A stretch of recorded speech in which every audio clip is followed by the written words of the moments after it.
શ્રી શિવ મહાપુરાણ સાંભળનારા સર્વ ભાવિક ભક્તજનોના હૃદયમાં વિરાજમાન પરમાત્માને મારા પ્રણામ। શ્રી શિવ મહાપુરાણના અત્યાર સુધીમાં આપણે 76 ભાગ સાંભળ્યા। આજે આપણે 77મો ભાગ સાંભળીશું। હરિ ઓમ।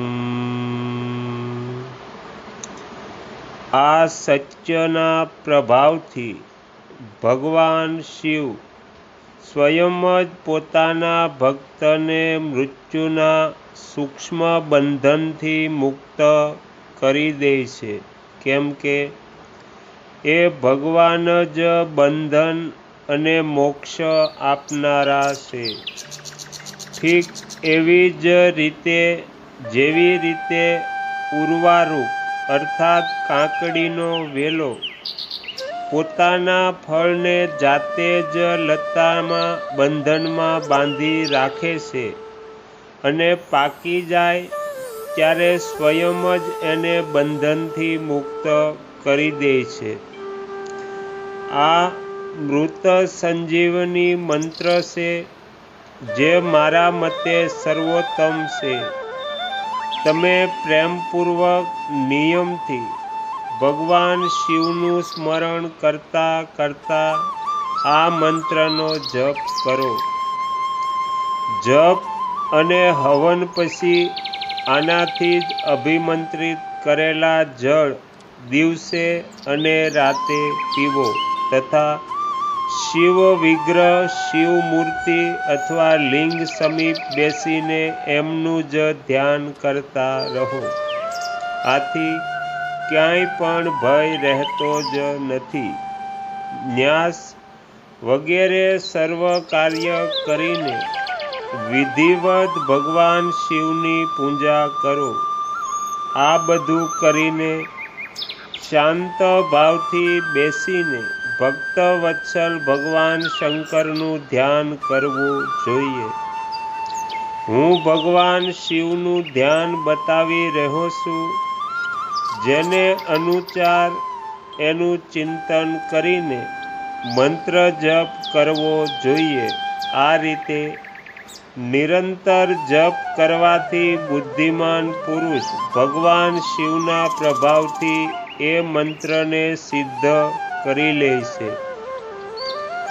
જે પોતાના 2 કરકમળોમાં રાખેલા 2 કળશોથી જળ કાઢીને એનાથી ઉપરવાળા હાથ દ્વારા પોતાના મસ્તકને સિંચે છે, અન્ય 2 હાથોમાં ઘડા લઈને એમને પોતાના ખોળામાં રાખે છે અને બાકીના 2 હાથમાં રુદ્રાક્ષ અને મુગ મુદ્રા ધારણ કરે છે।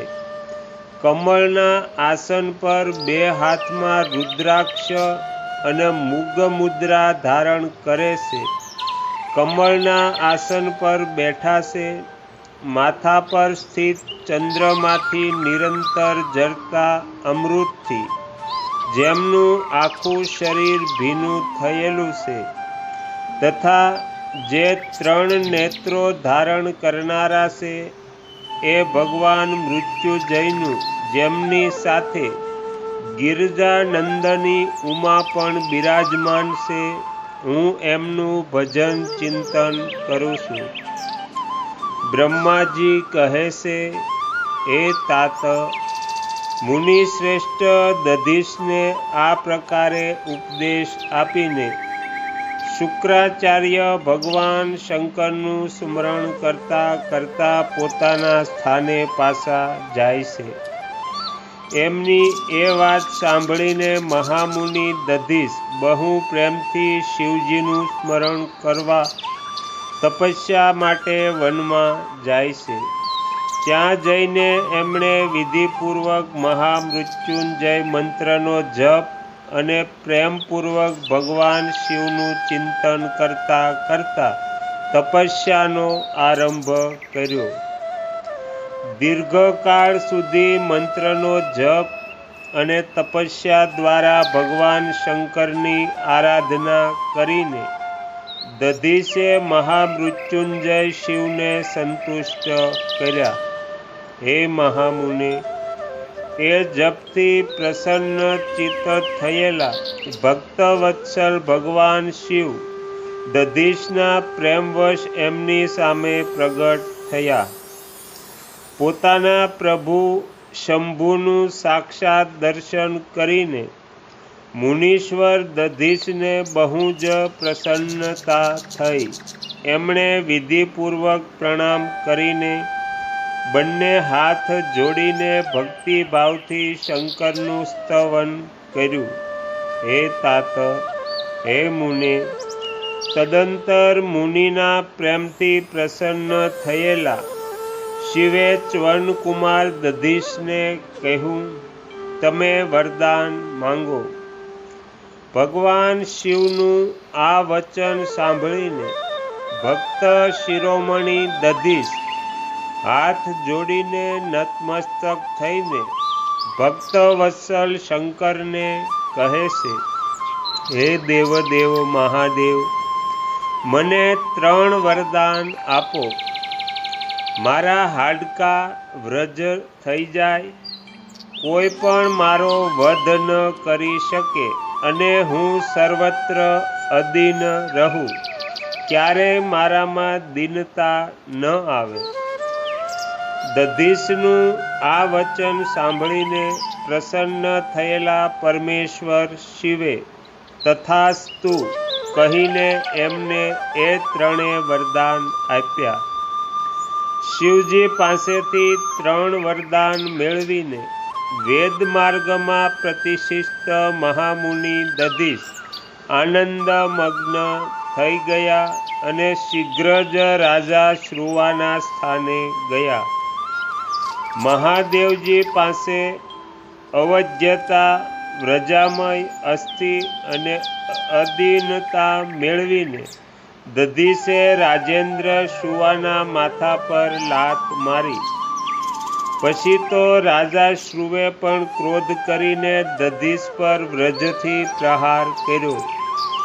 તે ભગવાન વિષ્ણુના ગૌરવથી અધિક ગર્વથી ભરેલા હતા, પરંતુ શ્રુવનું ચલાવેલું એ વજ્ર પરમેશ્વર શિવના પ્રભાવથી મહાત્મા દધીશનો નાશ ન કરી શક્યું. આનાથી બ્રહ્મકુમાર શ્રુવને ખૂબ વિષમ્ય થયો. મુનીશ્વર દધીશની અવધ્યતા, અધીનતા તથા વ્રજથી પણ સળિયાતું એવો પ્રભાવ જોઈને બ્રહ્મકુમાર શિવના મનમાં ઘણું જ આશ્ચર્ય થયું. એમણે શીઘ્ર જ વનમાં જઈને ઇન્દ્રના નાના ભાઈ મુકુંદની આરાધના શરૂ કરી.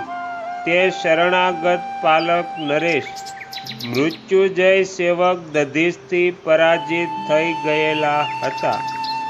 શ્રુવની પૂજાથી ગરુડ ધ્વજ ભગવાન મધુસૂદન બહુ સંતુષ્ટ થયા.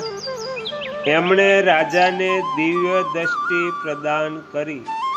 એ દિવ્ય દ્રષ્ટિથી જનાર્દન દેવનું દર્શન કરીને એ ગરુડ ધ્વજે શ્રુવને પ્રણામ કર્યો અને પ્રિય વચનો દ્વારા એમની સ્તુતિ કરી.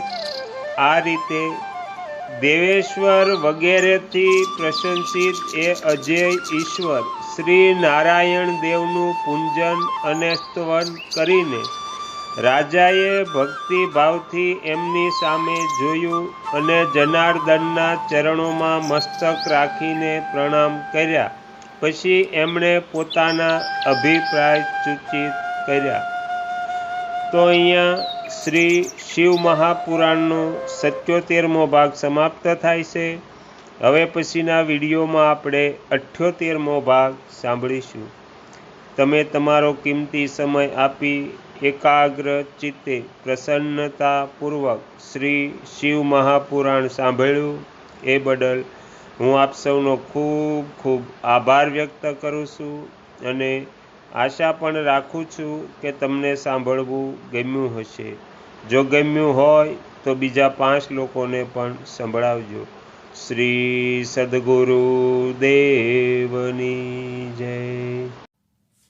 આગળના વિડીયો જોવા માટે આ ચેનલને સબસ્ક્રાઈબ કરો અને જો આ વિડીયો પસંદ આવ્યો હોય તો લાઈક કરો.